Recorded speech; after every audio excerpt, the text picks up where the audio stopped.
regard to yesterday, what was most either disappointing or irritating or whatever about the way the whole thing transpired?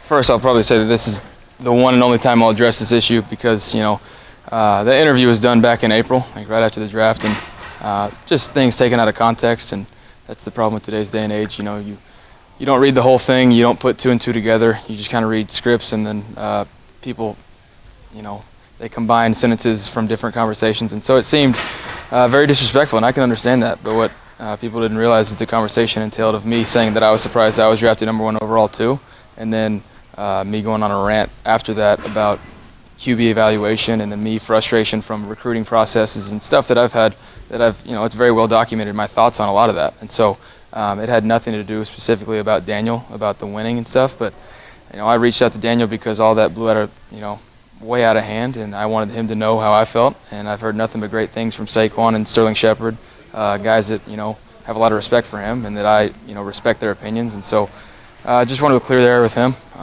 and it is what it is. That's today's day and age. You read one thing and you can have your feelings, but that's the only reason I addressed it yesterday, is because that, to me, that came back on my character, but that looked like my character was way out of line, and so that's the only reason I addressed it. I apologize. Baker said he reached out to Daniel Jones yesterday to kind of clear the air.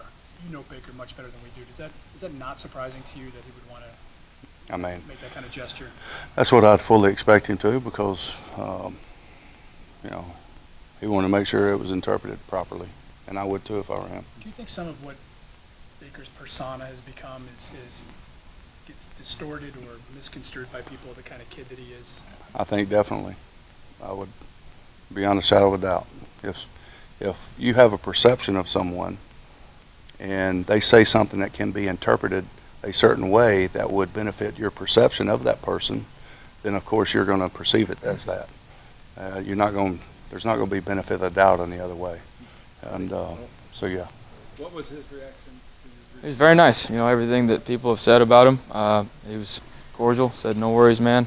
Because I know Saquon and Sterling and a couple guys over there as well, and so I think that's the good thing about having people around the league that is it can be said whatever's on the outside.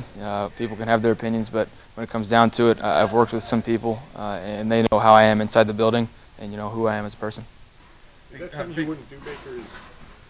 If I had a problem with someone, I'm pretty sure I've made it very clear that I will say I have a problem with someone, which is, why I addressed it.